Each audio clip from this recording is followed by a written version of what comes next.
मैं पूछना चाहता हूं, इन वीरों को बिना हथियार खतरे की ओर और क्यों भेजा? कौन जिम्मेदार है? आप वेरीफाई करिए राहुल जी। नवंबर 1996 में यह एग्रीमेंट साइन किया गया था। देवेगौड़ा जी उस समय प्रधानमंत्री थे। 1996 का agreement line of actual control के 2 किलोमीटर तक, इधर 2 किलोमीटर उधर 2 किलोमीटर तक किसी प्रकार की कोई वेपनरी इस्तेमाल नहीं होगी, ब्लास्ट नहीं होगा, बंदूकें नहीं चलेंगी। आदरणीय प्रधानमंत्री जी, भटकाइए मत, लड़खड़ाइए भी मत, छटपटाइए भी मत। ये बताइए कि भारत के रणबांकुरों को बगैर हथियार के निहत्थे आपने दुश्मन के पास क्यों भेजा? प्राइम मिनिस्टर को ये बताना चाहिए कि चीन ने हमारी कितनी जमीन पर अंदर घुसकर कब्जा किया है। बचाना भी है, वो काम भी हम करेंगे। हम पहले जैसे चीन की सेना को भारत की एलएसी के इस तरफ भारत की सीमा के अंदर घुसने की अनुमति नहीं दे रहे, हम उनको रोक रहे हैं। हम हमारी सेना उनसे लड़ रही है, हमारी ये नीति भी कायम रहेगी, सीमा के हर इंच की रक्षा की जाएगी।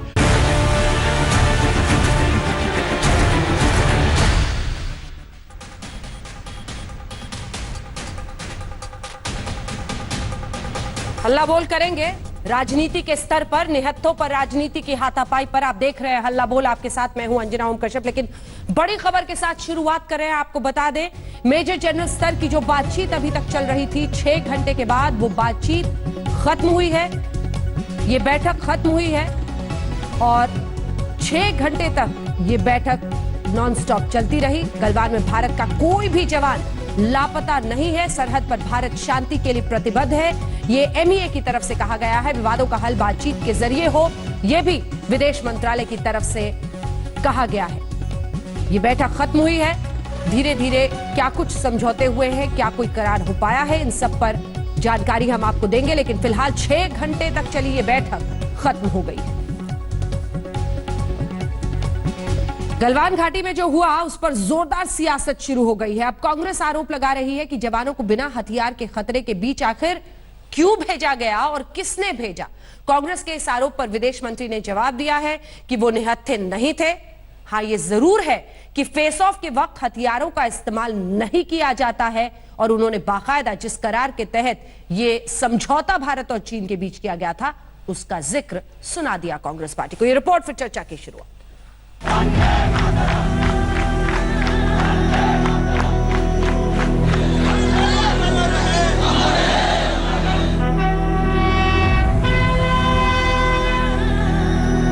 हर आंख नम है, हर दिल रो रहा है। किसी घर का चिराग बुझ गया तो किसी के सिर से पिता का साया उठ गया। हमारे 20 रणबांकुरों ने बिना एक पल गवाए बॉर्डर पर अपनी जान दे दी। एक और भावनाओं का सैलाब है तो दूसरी ओर समस्या के समाधान की जमीनी कोशिश।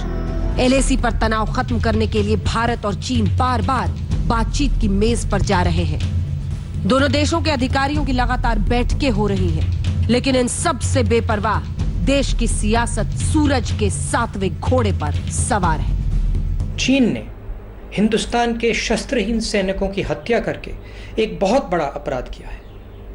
मैं पूछना चाहता हूं, इन वीरों को बिना हथियार खतरे की ओर किसने भेजा और क्यों भेजा? कौन जिम्मेदार है?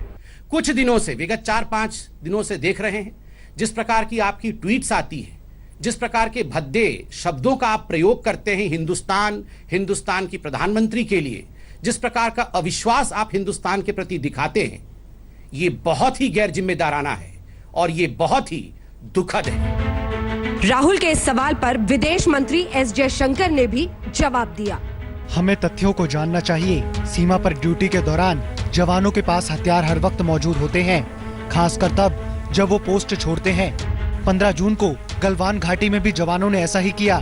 सालों से ये परंपरा चल रही है कि फेस ऑफ के दौरान हथियारों का इस्तेमाल नहीं किया जाता।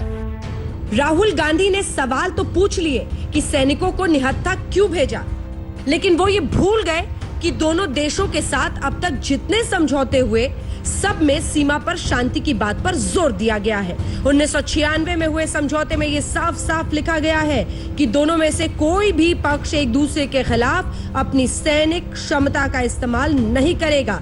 LAC के दोनों ओर तैनात की गई फौज किसी भी तरह एक दूसरे के खिलाफ सैनिक गतिविधियों में शामिल नहीं होगी। आप वेरीफाई करिए राहुल जी, नवंबर 1996 में यह एग्रीमेंट साइन किया गया था। देवेगौड़ा जी उस समय प्रधानमंत्री थे। 1996 का एग्रीमेंट, और एग्रीमेंट का लब्बो लुबाब क्या था, मैं पूरा एग्रीमेंट नहीं पढ़ूंगा, कुछ आपको होमवर्क दे रहा हूं। लाइन ऑफ एक्चुअल कंट्रोल के 2 किलोमीटर तक, इधर 2 किलोमीटर उधर 2 किलोमीटर तक किसी प्रकार की कोई वेपनरी इस्तेमाल नहीं होगी, ब्लास्ट नहीं होगा, बंदूकें नहीं चलेंगी। और राहुल जी, मैं आपको बता दूं, शायद आपको विश्वास नहीं है, वैसे आपको विश्वास ही नहीं है इंडिया की आर्मी के ऊपर। Indian army is the most professional army of the world. इससे पहले भी राहुल गांधी ने प्रधानमंत्री पर निशाना साधा था। हिंदुस्तान के 20 सैनिक शहीद हुए, उनको उनके परिवारों से छीना गया। चाइना ने हिंदुस्तान की जमीन छीनी है, हमारी जमीन हड़पी है। प्रधानमंत्री जी, आप चुप क्यों हैं?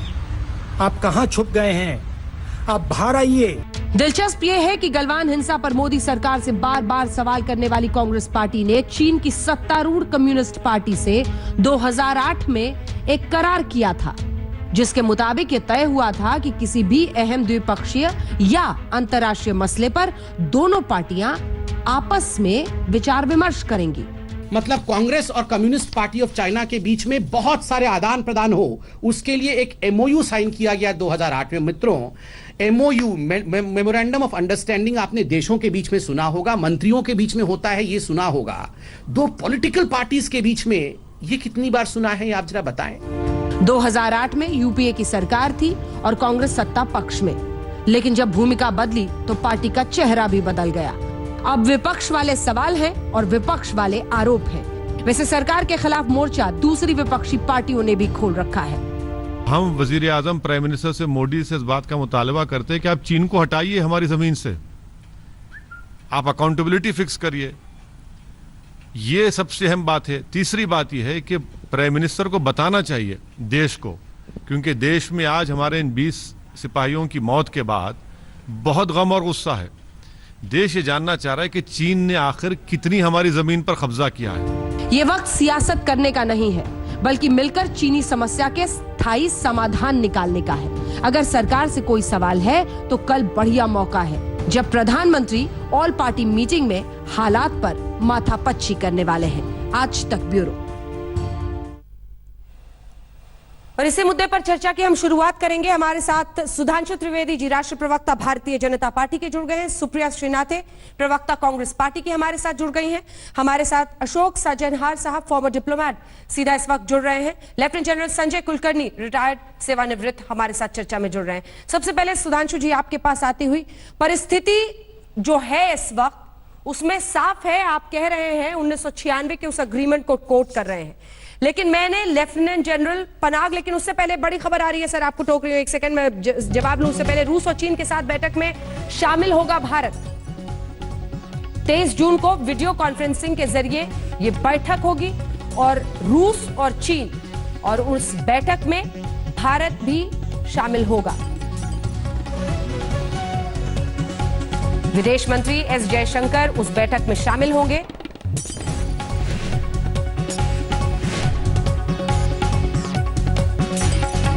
तेईस जून को वीडियो कॉन्फ्रेंसिंग के जरिए यह बैठक होनी है और इस बैठक में भारत, रूस और चीन शामिल होंगे। सुधांशु जी, वापस मेरे सवाल पर आते हुए, आर्टिकल 6 ऑफ 1996 अग्रीमेंट, जिसको आपकी पार्टी कोट कर रही है और जिसको विदेश मंत्री ने भी कोट किया है, लेकिन उसी पर लेफ्टिनेंट जनरल एच.एस. पनाग भी ये कहते हैं कि लेकिन ये समझौता ऐसे क्रिटिकल वक्त पर अप्लाई नहीं होता है जब बॉर्डर मैनेजमेंट करना हो, आपको टैक्टिकल मिलिट्री सिचुएशन संभालना हो।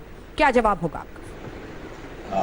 पूरी विनम्रता के साथ उनसे कहना चाहता हूं, क्रिटिकल सिचुएशन की डेफिनेशन क्या है, फिर ये भी बता दें। एक तरफ कहते हैं साहब 1967 के बाद से आज तक सीमा पे गोली नहीं चली, और दूसरी तरफ कहते हैं कि क्रिटिकल मैनेजमेंट। अरे भाई, क्रिटिकल मैनेजमेंट तब होता है जब वार्ता फेल हो गई, वार्ता अभी भी चल रही। और दूसरी बात, ये जो प्रस्तुतिकरण है, कांग्रेस पार्टी या राहुल गांधी जी की तरफ से। तो ऐसा है जैसे वो तो गोलियां चला रहे थे और हमें निहत्थे भेज दिया गया। मनोवैज्ञानिक रूप से इसी प्रकार से कहा जा रहा है निहत्थे सैनिक क्यों भेजे? हथियारों का प्रयोग हमने भी नहीं किया, हथियारों का प्रयोग उन्होंने भी नहीं किया, और जो कुछ हुआ वो फिजिकल फाइटिंग और उसमें लोगों के गिरने और उस कारण से हुआ। तो या तो तब मानते जब वो कहते क्रिटिकल सिचुएशन में, मान लेता कि वो हथियार चला रहे और हमारा सैनिक हथियार नहीं चलाता, पर ऐसा तो नहीं हुआ। हाँ, अपने जमाने की उन लोगों को याद होगी तो कोई ऐसी बात खास नहीं है कि जब 62 में चाइना हमारे ऊपर घुसा चला आ रहा था तब एयरफोर्स में हमारी चाइना पे एज थी, क्योंकि तब तिब्बत में चाइना के एयरबेस नहीं थे, मगर हमारे सैनिकों को मरने के लिए छोड़ दिया गया और एयरफोर्स का प्रयोग नहीं किया गया था, वो एक अलग विषय है। कई बार आदमी अपने जमाने के एक माइंडसेट में पड़ा रहता है कि साहब हमने आगे भेज दिया था मरने के लिए, तो उन्हें ऐसा प्रतीत होता है। और दूसरी बात एक और कहना चाहूंगा, ये पहली बार हो तो हम मान लें कि प्रश्न का उत्तर देना चाहिए अंजना जी। सर्जिकल स्ट्राइक होगी तो इन्हें जवाब चाहिए, बालाकोट होगा तो इन्हें जवाब चाहिए, पुलवामा पे इनके सबसे बड़े सलाहकार कहेंगे हुआ तो हुआ, याद करिए। और एक और सज्जन ये कहेंगे अगर 50 सैनिक मार दिए गए तो पूरे पाकिस्तान को दंडित क्यों करना? उसके बाद भारत की सेना के ऊपर आतंकवाद को लेकर जब तक कमेंट करेंगे और आज अचानक ये करेंगे, तो फितरत तो पूरी पृष्ठभूमि के साथ देखी जाती है। राजनीति में कोई भी चीज संदर्भ और प्रसंग में देखी जाती है। सुप्रिया जी, विपक्ष है आप, सवाल पूछना आपका अधिकार है, लेकिन ये जो आज राहुल गांधी ने पूछा है कि आपको नहीं लगता है कि अफवाहों और आधी अधूरी जानकारी पर उन्होंने इस तरह का प्रश्न दागा जो बिल्कुल गिर गया? मतलब आप सोचिए कि लगता है आधी अधूरी जानकारी के साथ इतने गंभीर मुद्दे पर उन्होंने अधूरा प्रश्न कर दिया।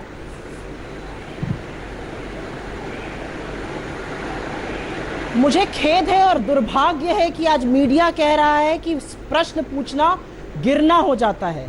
हमारे 20 सैनिकों की चाइना ने जो निर्मम हत्या की है, जो कील जुड़ी हुई रॉडों से और बार्ब्ड वायर बेटन से मारा है, उस पर तो आज सारा देश सवाल पूछ रहा है।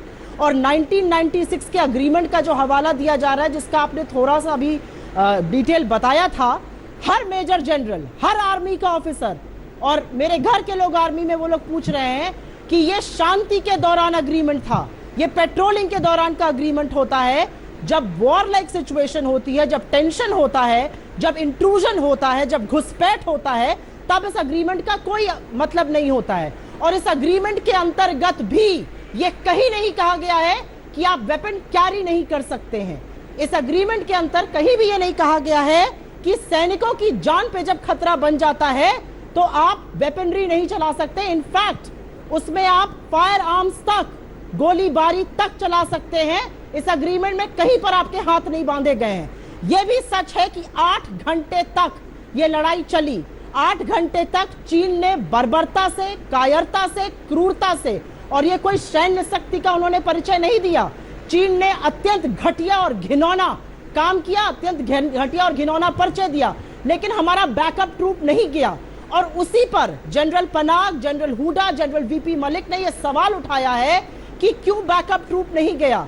आर्मी ने अगर यह निर्णय लिया तो उन्होंने सरकार से बिना पूछे यह निर्णय नहीं लिया होगा। किसने इसकी कार्रवाई पर अपनी सहमति दी? किसने निहत्थों, हमारे सैनिकों को निहत्था रहने दिया? इस प्रश्न में क्या गलत बात है, आप ये बताइए। 20 लोगों की जान गई है, 20 शहीद हमारे सैनिक सवाल नहीं सुना, वीर गति को प्राप्त। मैंने ये कहीं नहीं कहा कि विपक्ष का सवाल पूछना दुर्भाग्यपूर्ण है। मैंने कहा आप विपक्ष है, आपको सवाल पूछना चाहिए, लेकिन राहुल गांधी के उस प्रश्न में कहीं प्रतीत नहीं हुआ कि उन्हें 1996 के आर्टिकल 6 का, इस संधि का जानकारी है। क्या उन्हें जानकारी थी? बावजूद उसके उन्होंने लिखा, तब वो इसको रिफ्रेज करते, वो कहते कि ये बहुत ही क्रिटिकल सिचुएशन थी। आपने ऐसे में भी किसने भेजा सेना को? किस तरफ इशारा है उनका? या फिर जानकारी का अभाव? अंजना जी देखिए, अंजना जी नहीं, जानकारी का अभाव बिल्कुल नहीं था। और जिन लोगों को लगता है कि वो आधा अधूरा सच बताकर निकल जाएंगे, संबित पात्रा जी का तो रिकॉर्ड मैं खोलूं ना, क्योंकि वो यहाँ पर है नहीं और गलत होगा उनके झूठों के बारे में बात करना, पर मैं आशा करती हूँ कि सुधांशु त्रिवेदी जी उस रास्ते नहीं जाएंगे। मैं सिर्फ पूरी विनम्रता से आज विपक्ष और सरकार को एक साथ खड़े होने की जरूरत है। लेकिन आज देश ये भी जानना चाहता है, ये बच्चे आज पूछ रहे हैं, मेरे 14 साल के लड़के ने मुझसे पूछा ऐसा क्यों हुआ। बाल की खाल मत निकालिए। यहाँ पर अगर 1996 के अग्रीमेंट का उल्लेख हुआ है तो वो अग्रीमेंट ये भी कहता है कि अगर हमारे सैनिकों की जान पर खतरा बना है तो उसमें सेना को गोलीबारी करने की भी अनुमति है। वेपन ले जाना कहीं पर मना नहीं किया गया है। ये वॉर टाइम सिचुएशन थी, ये पीस टाइम सिचुएशन नहीं थी। मई से वो घुसपैठ कर रहे थे। हम इसको कैसे सामान्य जवाब दीजिए, चीज मान लें? देखिए, अब मैं जवाब देता हूं। आधा अधूरा सच किसे कहते हैं? 20 सैनिक हमारे बलिदान हुए और 43 की हमने जान ली। पूरा सच बोलिए ना। गोली हमने भी नहीं चलाई, गोली उधर से भी नहीं, पुष्टि नहीं करी अभी तक। गोली हमने भी नहीं चलाई, गोली उन्होंने भी नहीं चलाई। तो बराबर के लेवल पे लड़ाई हुई, बराबर के लेवल पे हमारे सैनिकों ने लड़ा और उनके लोगों को ज्यादा हताहत किया। अब रही बात इसकी कि आप ये कह रहे हैं कि क्रिटिकल वॉर लाइक सिचुएशन थी। मैं विनम्रता से पूछता हूं, आर्मी का कोई स्टेटमेंट बता दीजिए या डिक्लेरेशन या डिप्लोमेटिक या सरकार का जिसमें वॉर लाइक सिचुएशन कही गई हो, वॉर लाइक ऑफिशियली घोषित की जाती है। ऐसा नहीं होता है कि एक ट्रूप और एक कमांडर को इस बात का अधिकार हो कि वॉर लाइक सिचुएशन का तय हो जाएगा। यदि आप कह रहे हैं कि आप उस परिवार से हैं जो कि आर्मी में रहते हो, तो आपको पता होगा ना कि वॉर का डिक्लेरेशन सेंट्रल कमांड से होता है। वॉर का डिक्लेरेशन किसी पोस्ट पे नहीं होता है। आप बता दीजिए वॉर लाइक सिचुएशन कहां थी। और दूसरी बात, 96 का एग्रीमेंट ना ध्यान हो, उसमें कोई आश्चर्य की बात नहीं है। वो राहुल गांधी जी के राजनीति में आने से पहले का है। ये 2008 का जो एग्रीमेंट है, central committee of communist party China with the Congress, ये तो राजीव गांधी के आने के बाद, राहुल गांधी जी के आने के बाद का है। इसमें बता दीजिए क्या तारतम्य है कांग्रेस पार्टी और कम्युनिस्ट पार्टी के बीच का मेमोरेंडम ऑफ अंडरटेकिंग, सरकार का नहीं, पार्टियों के बीच में। और वैसे भी गजब का तारतम्य कई बार दिखा है, तो इसका जवाब दे दीजिए। 96 नहीं, 2008 का जवाब दे दीजिए। सुप्रिया जी, आपने अच्छा सवाल पूछा सुधांशु जी। और कल मैं एक वीडियो देख रही थी मोदी जी का, जहां पर उन्होंने कहा कि जितनी आत्मीयता और जितनी प्रगाढ़ता उनकी शी जिनपिंग के साथ है, मैं कोट अनकोट कह रही हूं, वो कहने लगे लोगों को और विपक्ष को बहुत वक्त लगेगा समझने में कि इस तरह की प्रगाढ़ता दो राजनयिकों में हो सकती है। तो अब आप भी बता दीजिए कि वो किस प्रगाढ़ता की बात कर रहे थे। क्या चाइनीज सैनिक हमारी सरहद के इस पार आ गए? क्या उन्होंने इसलिए आके घुसपैठ करी क्योंकि हमने वो अग्रीमेंट साइन किया था? आधे अधूरे सच मत बताइए। मुझे सिर्फ ये कहना है कि जो आपने बात करी कि वॉर लाइक सिचुएशन नहीं थी, टेंशन तो था बॉर्डर पे, तभी तो डीएस्केलेशन हो रहा था। और आर्मी ने तो अपने स्टेटमेंट में क्लियरली लिखा है कि डीएस्केलेशन के वक्त वायलेंट फेस ऑफ हुआ। तो डीएस्केलेशन क्यों होगा? क्योंकि सिचुएशन एस्केलेट हुई थी। वो हमारी गलवान वैली को अपना बताकर दुष्प्रचार कर रहे हैं और पहले भी कर रहे थे। आज भी वो कह रहे हैं गलवान वैली अब उनकी हो गई है। तो अगर इसको एस्केलेशन ऑफ टेंशन नहीं मानिएगा, इसको आप एक कॉन्फ्लिक्ट सिचुएशन और कॉन्फ्लिक्ट जोन नहीं मानिएगा, तो डीएस्केलेशन किस बात का हो रहा था? मोदी जी ने शी जिनपिंग को साबरमती और मामल्लीपुरम बुलाया, उन्होंने अपनी प्रगाढ़ता का जिक्र किया, 9 बार चीन गए प्रधानमंत्री और मुख्यमंत्री रहते हुए। तो क्या इतनी प्रगाढ़ता के बाद भी चीन ने हमारी पीठ पर छुरा घोंपा? इस पर हम सवाल पूछेंगे।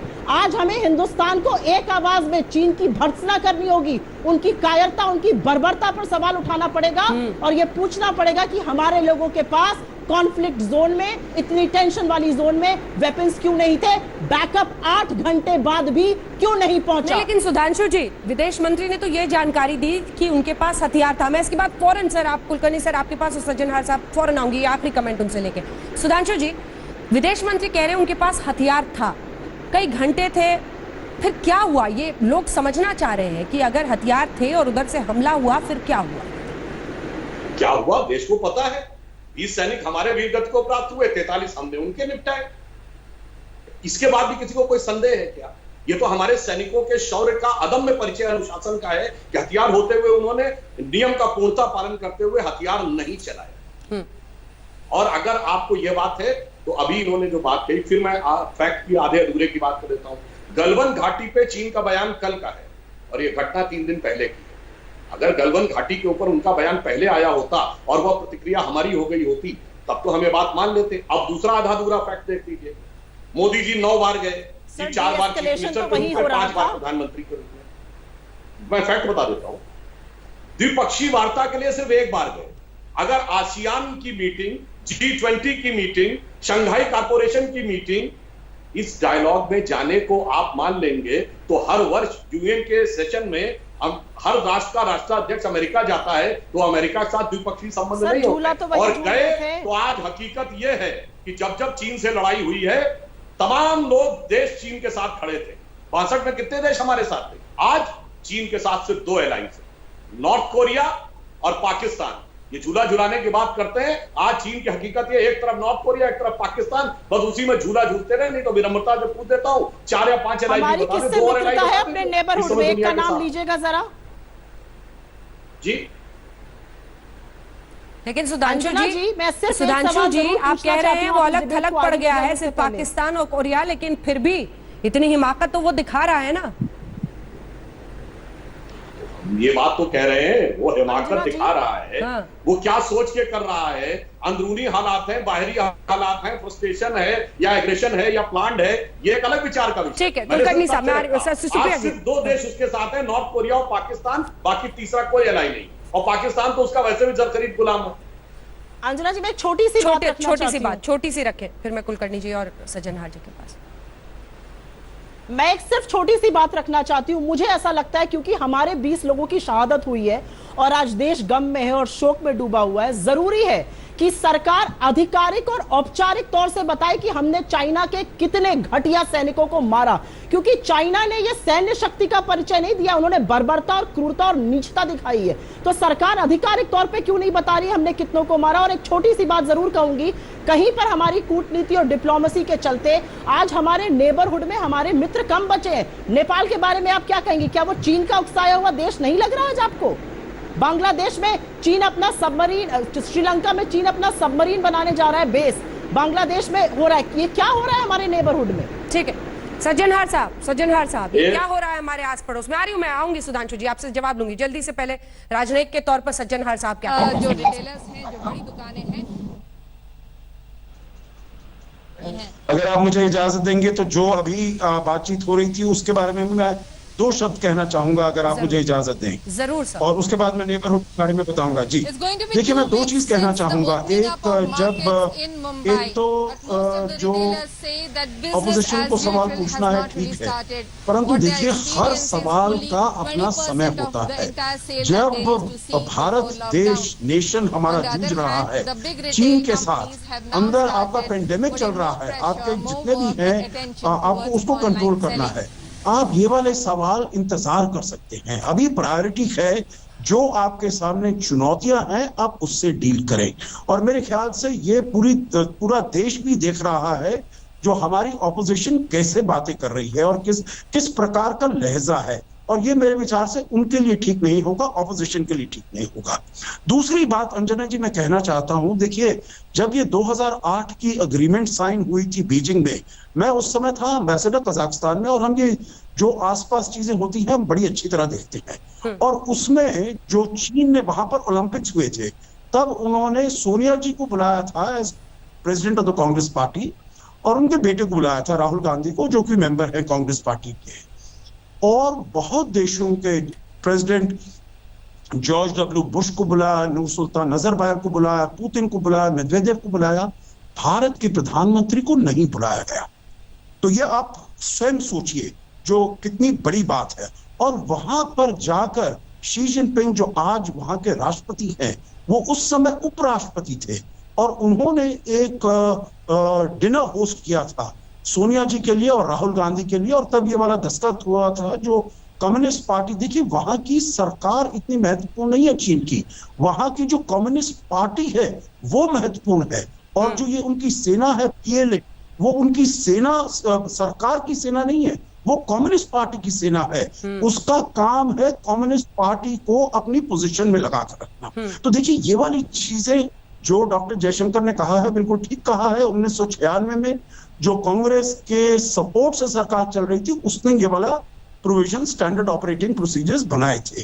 अब आपने मुझसे नेबरहुड के बारे में पूछा है, मैं ये कहूंगा आप नेबरहुड पर जवाब दें सर, उससे पहले एक बार सुप्रिया जी से इस पर रिस्पॉन्स ले लेते हैं। सुप्रिया जी एक फॉर्मर डिप्लोमैट है, बहुत बड़े नाम है, और वो भी यही कह रहे हैं सज्जनहार साहब कि कांग्रेस पार्टी को थोड़ा मैच्योरिटी और इस वक्त सीरियसनेस देश को एक आवाज में सामने आना चाहिए। कम्युनिस्ट पार्टी ऑफ चाइना के साथ जो कांग्रेस पार्टी की एमओयू हुई थी 2008 में, उसका जिक्र वो भी कर रहे हैं। मैं पूरी विनम्रता से मैं उनको रिफ्यूट नहीं कर रही हूं यहां पे, मैं उनसे कोई पलटवार या उनके ऊपर काउंटर नहीं करूंगी, क्योंकि मुझे ऐसा लगता है कि डिबेट्स में राजनीतिज्ञों को एक दूसरे के ऊपर प्रतिक्रिया दिखानी चाहिए, डिप्लोमैट्स, सेना अध्यक्षों और विशेषज्ञों पर नहीं, क्योंकि उनके साथ मैं तू मैमे की बहस में नहीं पड़ सकती हूं। जो लिबर्टी मैं अपने पॉलिटिकल अपोनेंट से लूंगी, मैं उनके साथ बिना तू महस की में पड़े सिर्फ विनम्रता से यह सवाल आपके सामने और आपके माध्यम से दर्शकों के सामने रखूंगी, क्या 2008 के एमओयू के चलते आज हमारी सरहद पर यह कंडीशन बनी हुई है? क्या अगर हम 2008 की बात करते हैं तो क्या उसमें फिर जो हमारी डिप्लोमेसी उसके बाद चाइना के साथ पिछले 6 साल से चल रही है, हम उसको ब्लेम करेंगे इस कंडीशन को बनने के लिए?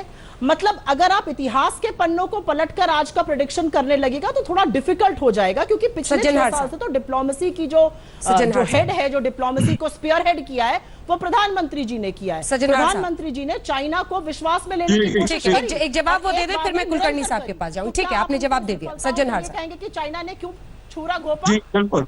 देखिए, अगर आप मुझे इजाजत देंगी तो मैं इसका भी जवाब दे सकता हूं, क्योंकि देखिए ये मैं केवल इसके ऊपर कहना चाहता हूं as a citizen of the country, जो ये मानसिकता एक दर्शाता है चाइनीज कम्युनिस्ट पार्टी का। उन्होंने देखा जो उनका फ्यूचर कहां पर है, उनका फ्यूचर प्रधानमंत्री नहीं था जो भारत के, और देखिए भारत में इसके ऊपर बहुत टिप्पणी हुई थी, जो आपने पूरे सभी देशों के जो भी प्रेसिडेंट्स हैं, प्राइम मिनिस्टर्स को बुलाया है, परंतु आपने भारत के प्रधानमंत्री को नहीं बुलाया है, परंतु भारत की आपकी जो पार्टी है उसके आपने प्रेसिडेंट को बुलाया है और उसके साथ आप डाइन कर रहे हैं, उनके साथ आप अग्रीमेंट कर रहे हैं। तो उनकी ये मानसिकता है जो कैसे वो डील करना चाहते हैं भारत के साथ। जहां तक पिछले 6 साल की बात है, चीन के साथ जो हमारे संबंध है, मेरे विचार से जो हमने अप्रोच लिया है बोथ कोऑपरेशन और कंपटीशन का, वो अच्छा अप्रोच है। और इसको क्योंकि चाइना के साथ बहुत हमारा कॉम्प्लेक्स रिलेशनशिप है, बहुत ही डिफिकल्ट रिलेशनशिप है, उसके साथ हमें कोऑपरेट भी करना है। हमारा जो अनमार्केटेड बॉर्डर है 3500 किलोमीटर्स का, उसको भी डील करना है।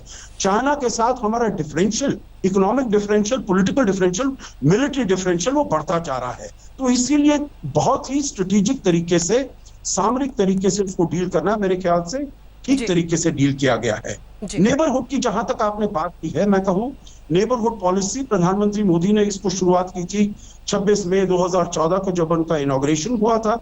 अगर आप अभी देखते हैं हमारे जो भी रिलेशंस हैं, उस समय से अगर मैं मिलाऊं, बांग्लादेश के साथ अच्छे संबंध थे, अच्छे हैं और अच्छे हुए हैं जब लैंड बाउंड्री एग्रीमेंट हमने साइन की है 2015 में, जो 1975 में साइन हुई थी, जिसको इंदिरा मुजीब अकॉर्ड किया गया था, उसको अभी तक साइन नहीं हुआ था, परंतु वो यहाँ पर रेटिफाई हुई पार्लियामेंट में और उसको उनको दिया गया। आई थिंक उससे हमारे रिश्ते बड़े आगे बढ़े हैं।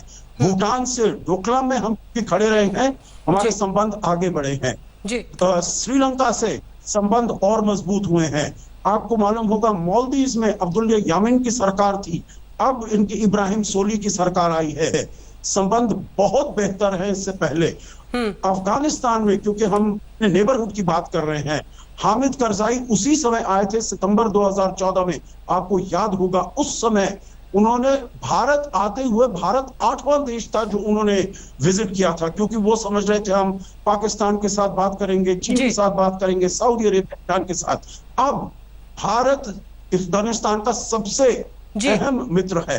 तो ये कहूंगा नेपाल की बात उन्होंने कही है, ठीक है, परंतु और जो हमारे पड़ोसी हैं उनके साथ हमारे संबंध पिछले 6 साल में बहुत तेजी से आगे बढ़ गए। जी, लेफ्टिनेंट जनरल कुलकर्णी साहब आपके पास आते हुए उन्होंने कहा कि कोऑपरेशन और शांति का रास्ता हमने अपनाया, कोऑपरेशन और कंपटीशन, लेकिन जब खंजर पीठ में भोंके ऐसा पड़ोसी, बातचीत के बाद जो कि 6 मई को हुई थी, उसके बाद से वो 6 जून को माफ कीजिएगा हुई थी, उसके बाद से वो हट नहीं रहा था। बातचीत के बाद उसने इस तरह से हमला बोला, क्या इलाज? ये मैं सियासत नहीं करना चाहता हूं, मैं सिर्फ क्योंकि मैं कई बार इन मामलों में खुद रहा हूं। 1996 का जो एग्रीमेंट है उसमें आर्टिकल 6 पैरा 4 में क्लियर है कॉन्फिडेंस बिल्डिंग मेजर। उस कॉन्फिडेंस बिल्डिंग मेजर में हम खुद जाते थे, बगैर हथियार के जाते थे, उनसे बातचीत करते थे। जो वॉर लाइक सिचुएशन है, वॉर लाइक सिचुएशन अब हुई है, अभी तक टेंशन था और डिसएंगेजमेंट है। डिसएंगेजमेंट या आना जाना जो परसेप्शन है एलएसी का ऊपर, मैं खुद जाता था, मैं खुद उनको बोलता था वापस जाओ। मेरे साथ 99 में भी हुआ, उसके बाद बुमला में भी हुआ, उसके बाद चुशूल में है। तो ये बातें हम लोगों ने इसके ऊपर ज्यादा नहीं कहना चाहिए। ये कॉन्फिडेंस बिल्डिंग मेजर है और ये एसओपी के द्वारा है, कईयों की अपनी अपनी राय होएगी, उसमें मैं दखल अंदाजी नहीं देना चाहता। कुलकर्णी सवाल पूछ रही हूं सर आपसे, जब राहुल गांधी ये कहते हैं कि निहत्थे हमारे सैनिक क्यों थे, उन्हें किसने भेजा, तो क्या आपको लगता है कि मुख्य विपक्षी पार्टी की तरफ से ये सवाल सही है ऐसे वक्त पर? ऐसे है कि सबको कई बातें शायद मालूम नहीं हो सकती हैं। ये कहना कि सबको सब कुछ मालूम है, नहीं होता है। वहां पे जो ऑन ग्राउंड जो सिचुएशन है, मैं आज रिटायर्ड हूं, मुझे नहीं मालूम है कि ऑन ग्राउंड एग्जैक्ट सिचुएशन क्या है, पर लेकिन इस तरह की सिचुएशंस कई बार हुई है। लेकिन चीन ने आज तक इस तरह के विश्वासघात, बर्बरता, इस तरह का कार्रवाई आज तक नहीं की। मुझे भी शक होता है कि इतने अपने आप को जो पुरानी सभ्यता वाला देश कहता है, इस तरह की कार्रवाई कैसे कर सकते हैं? स्टोन एज, ये तो बिल्कुल ही स्टोन एज हो गया, इसमें कोई शक ही नहीं है। मतलब चीन की जितनी भी निंदा की जाए उतनी कम है, और चीन का जितना भी गुडविल चीन ने कमाया होगा हिंदुस्तान में या विश्व भर में, वो गुडविल भी गवा बैठे हैं। आप देख रहे हैं कि जिस तरीके से सब जगह लोग आज चीन के बरखिलाफ बात कर रहे हैं, वो क्यों कर रहे हैं? क्योंकि चीन ने विश्वासघात किया है। चीन खुद जानता है कि चीन ने विश्वासघात किया है। चीन ने जो भी ट्रांसलेशन हम कहते हैं वो परसेप्शन के ऊपर है। अब पेट्रोल पॉइंट 14 है, वो पोस्ट नहीं है, पेट्रोल पॉइंट 14 है, जहां पे वो ऑब्जर्वेशन पोस्ट बना रहे थे। उसको हटाने के लिए ये सीओ साहब गए उधर, उनको बताने के लिए, जबकि ये सीओ साहब सवेरे के मीटिंग में बैठे थे, उन्होंने ही उनको बताया कि आपने कार्रवाई करनी है। अब चीन के जो जैसे एक्सटर्नल अफेयर्स मिनिस्टर कह रहे हैं, ये प्री मेडिटेटेड था। ऑब्वियसली अगर बेसबॉल में तारे लपेट करके ये इस तरह के जो नॉर्मल औजार उन्होंने बनाए हैं, ये घात लगाया है। और ये तो बिल्कुल इसमें कोई शक नहीं कि चीन की जितनी भी निंदा की जाए उतनी कम है। और अब मुझे नहीं लगता है कोई भी जवान, अब जो कह रहे हैं जितने भी पैनलिस्ट हैं कि वॉर लाइक, अब हम नहीं जाएंगे हथियार के बिना, अब वॉर लाइक सिचुएशन है। पहले, इससे पहले वॉर लाइक सिचुएशन नहीं थी, सुप्रिया जी अलग अलग है। दोनों हमारे साथ आर्मी और डिप्लोमेसी दोनों की तरफ से दो दिग्गज बैठे हुए हैं और साफ उन्होंने सवाल में राहुल गांधी के जानकारी का अभाव बताया। सुप्रिया जी, मैं बहुत रिस्पेक्टफुली उनसे डिसएग्री कर सकती हूं, क्योंकि अभी भी हम लोकतंत्र में रहते हैं, मुझे यूनिफॉर्म की पूरी इज्जत है, लेकिन मैं उसी रिस्पेक्टफुली से डिसएग्री भी कर सकती हूं, क्योंकि मेरा ऐसा मानना है कि 200 साल की आर्म्ड फोर्सेस की हिस्ट्री में ऐसा पहली बार हुआ है कि इस बर्बरता से, जिस कायरता का परिचय चीन ने दिया है, उस पर राहुल गांधी ने सवाल उठाया है। और उस सवाल को उठाने में मुझे लगता है कोई गलती नहीं, और अगर कल मौका मिला तो हम फिर उस बात को सवाल उठाएंगे, क्योंकि 200 साल की हिस्ट्री में पहली बार कमांडिंग ऑफिसर लेवल का ऑफिसर का उन्होंने बेटन्स और रॉड से मार के हत्या की है। This is broad daylight murder. और ये मेरा कहना नहीं है, ये मेरे शब्द नहीं है, जनरल कुलकर्णी यहां पे बैठे हैं, उनके कुलीग जनरल पनाग के ये शब्द है। राहुल गांधी ने जो प्रश्न उठाया है उसको उनसे पहले और उसके बाद भी जनरल पनाग ने भी उठाया है। तो क्या जनरल पनाग भी गलत बोल रहे हैं? क्या उनको भी अनभिज्ञ है वो डिटेल से? उन्होंने तो पूरा आर्टिकल लिखा और उसमें कहा है कि कैसे ये गलत था, ट्रूप्स को जाना चाहिए था। इसके बारे में क्या कहा जा सकता है? मुझे ऐसा लगता है कि आर्म्ड फोर्सेस पर की स्ट्रैटेजी पे डिस्कशन गलत है। मुझे ऐसा लगता है कि लोकतंत्र में सवाल उठाना सही है और हम रिस्पेक्टफुली डिसएग्री कर सकते हैं, लेकिन हाँ, 200 साल की हिस्ट्री में हमारे एक कर्नल लेवल ऑफिसर का अगर इस निर्मम हत्या होगी तो सवाल जरूर उठेगा। सुधांशु जी, एक तो मैं पहला बात कहना चाहूंगा, हमारी 200 साल की आर्म फोर्स की हिस्ट्री नहीं है, 2500 साल की तो डॉक्यूमेंटेड हिस्ट्री है, उसमें बहुत सारी बर्बरताएं हुई जिसपे कि कभी हमारे विपक्षी चर्चा नहीं करना चाहते। अब आज की बात पे आते हैं। जो इन्होंने एक तरफ कहा सुप्रिया जी ने कि आर्म फोर्सेस की स्ट्रेटजी पे डिस्कस नहीं करना चाहिए, लोकतंत्र में सवाल उठाने चाहिए, और सारा का सारा डिस्कशन आर्म फोर्स की स्ट्रेटजी पर ही हो रहा है कि कमांडर ने ऑन द स्पॉट वहां के ऊपर क्या डिसीजन लिया, क्यों डिसीजन लिया, किस ऑर्डर से लिया। कोई ऑर्डर लिखित चीज कोट नहीं कर पा रहा है। पूरी विनम्रता से कहता हूं, पनाग साहब ने जो भी लिखा हो तो कहीं कोट किया हो तो वॉर लाइक सिचुएशन है या इस तरह के कमांड और इंस्ट्रक्शन आए हैं, दूसरा मैं फिर कह रहा हूं, ना हमारी तरफ से हथियार चले ना उनकी तरफ से हथियार चले। उसके बाद अब मैं एक और बात भी कहना चाहता हूं, अभी जो बात सज्जन हाथ साहब ने कही कि 2008 में प्रधानमंत्री नहीं गए थे, और फैक्ट याद करिए, आपके कोई भी दर्शक जाके नेट पे चेक कर सकते हैं। 2008 में बीजिंग ओलंपिक हुए थे। बीजिंग ओलंपिक के लिए कांग्रेस की कम्युनिस्ट की सरकार ने किसको इन्वाइट किया? राहुल जी और प्रियंका जी, सपरिवार इन्वाइट किया गया था। किसी और को क्यों नहीं इन्वाइट किया था? वहां पर प्रधानमंत्री नहीं, ये और आज मैं पूछ रहा हूं, राहुल गांधी जी न राष्ट्रीय अध्यक्ष है न नेता प्रतिपक्ष है। नेता प्रतिपक्ष है अधीर रंजन चौधरी, जिन्होंने क्या हौंक के बोला था कि ये ड्रैगन है, ड्रैगन को हैसियत में लाना है, और अभी जाकर हम लोगों को भारत सरकार से कहना चाहिए कि ताइवान को मान्यता दे दे। अरे डपट के चुप करा दिया गया, और उसके बाद कांग्रेस पार्टी का बयान आ गया, नहीं नहीं नहीं, वो तो नेता प्रतिपक्ष का अपना व्यक्तिगत बयान है, कांग्रेस पार्टी ऐसे बयान को नहीं मानती है और चीन के साथ अच्छे संबंधों की पक्षधर है। ये बता दीजिए, और ये तो आज है, और यथार्थ क्या था? 1958 में चीन ने 300 किलोमीटर सड़क बनाई थी, और 1960 अप्रैल में चाओ इन लाई भारत आए थे, और 29 अप्रैल 1960 को जवाहरलाल नेहरू जी का राज्यसभा में दिया गया बयान है, जिसमें उन्होंने कहा कि कुछ भी संभावना नहीं दिख रही है, क्योंकि वो अक्सई चीन पर अपना दावा पूरा मान रहे थे, कह रहे थे नेफा पे हम छोड़ देंगे, आज के अरुणाचल पे वो नहीं मानेंगे। यह अप्रैल 1960 है, और दिसंबर 1960 संयुक्त राष्ट्र में इनकी सदस्यता के लिए भारत ने वकालत कर दी। क्या डिप्लोमेसी तब थी, क्या डिप्लोमेसी 2008 में थी, क्या डिप्लोमेसी आज है?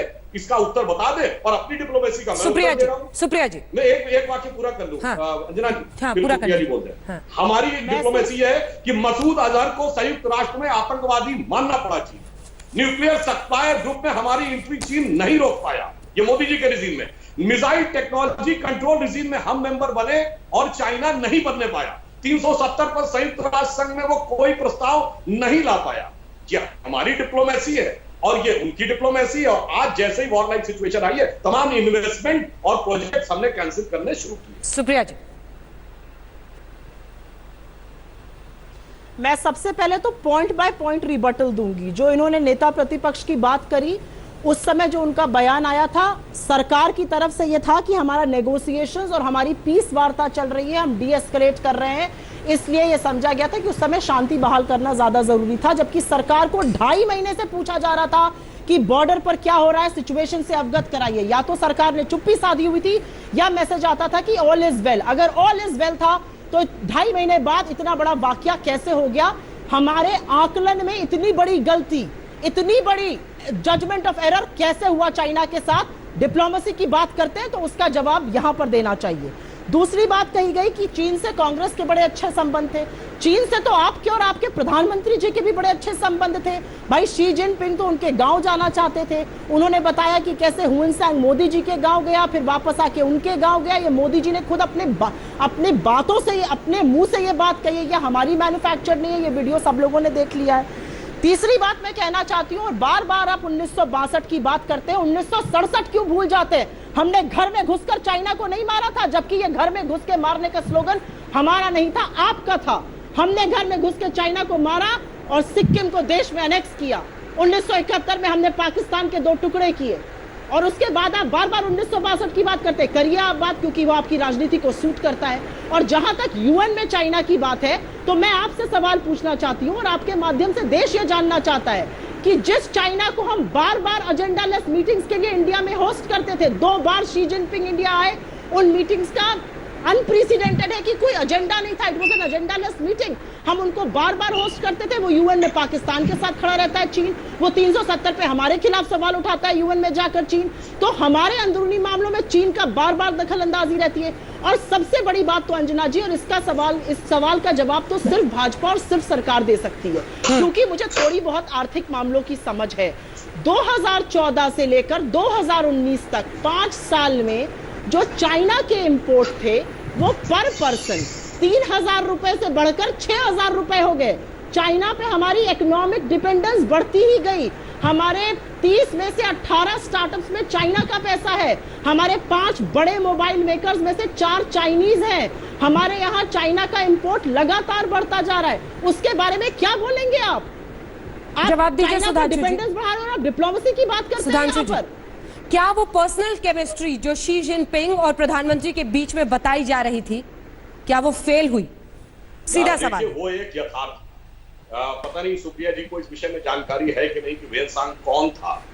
देखिए, उनको फीडबैक मिला होगा, अलग बात है, उनके प्रति व्यक्तिगत कांग्रेस के लोगों को नहीं पता होगा वेनसांग कब आया था, वेनसांग की किताब का नाम नहीं पता होगा। खैर, उन्होंने सिर्फ ये उल्लेख किया कि वेनसांग जो सम्राट हर्षवर्धन के समय में आए थे 632 में, उन्होंने अपनी एक किताब लिखी थी CU की, जिसका चाइनीज भाषा में मतलब होता है जर्नी टू द वेस्ट। उसमें उन्होंने उल्लेख किया था कि वो मोदी जी के गांव आए थे, ये बात शी जिनपिंग ने बताई, और वो उसके बाद उन्होंने शी जिनपिंग के गांव में जाकर बौद्ध मंदिर बनाया, बौद्ध मठ। तो किसका किस पे प्रभुत्व हुआ? ये भारत का सांस्कृतिक प्रभुत्व चीन के ऊपर होने की बात प्रगाढ़ता थी। हाँ, ये प्रगाढ़ता सन 632 की है, 2020 की नहीं। तो उसका आज के देश में संदर्भ में सिर्फ एक कॉन्टेक्स्ट लिया गया। मोदी जी में प्रगाढ़ता दूसरी बात मैं कहना चाहता, और ये बात 2000 बच्चों के मुंह पर मुखौटा लगाया गया था। वो वीडियो देखिए, मैं डिस्टर्ब नहीं कर रहा था, आपने अपने टाइम पे बोलिए, अभी तक डिबेट बहुत अच्छी से लाइव चल रही है। वीडियो में देख लीजिए, मोदी जी ने ये नहीं बोला है। मोदी जी ने कहा शी जिनपिंग किताब लाए थे, उन्होंने मुझे दिखाया कि मेरे गांव जाना चाहते, तो उन्होंने पूछा मेरे गांव में क्या है, तो उन्होंने कहा वेनसांग आया था मेरे गांव में, ये किताब में लिखा है। किताब का नाम था CU की। और उसके बाद वो गया किसके गांव में? शी जिनपिंग के गांव में, और बड़ा बौद्ध मठ बनाया।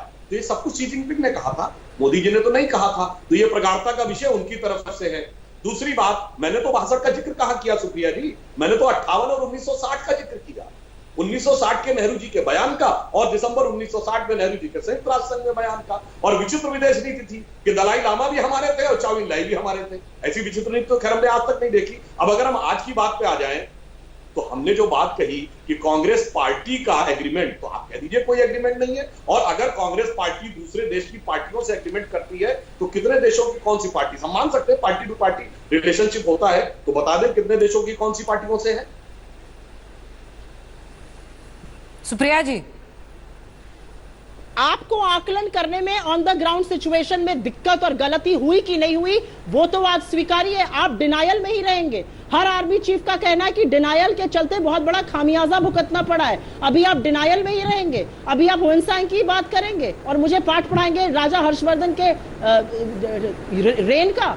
आप मुझे बता, मैं सिर्फ ये कह रही हूँ, जब 2000 बच्चों के चेहरे पर शी जिनपिंग का मुखौटा लगा के स्वागत हुआ, जब उनके लिए रेड कारपेट बिछाई गई, और उसके बाद चाइना ने ये किया, तो हम चाइना को कड़ा जवाब क्यों नहीं दे रहे हैं? आज प्रधानमंत्री जी ने कल एक संक्षिप्त बयान दिया चीफ मिनिस्टर्स की मीटिंग में, और रक्षा मंत्री जी ने एक ट्वीट पर बयान दिया, उसमें चाइना का नाम नहीं लिया जाता है।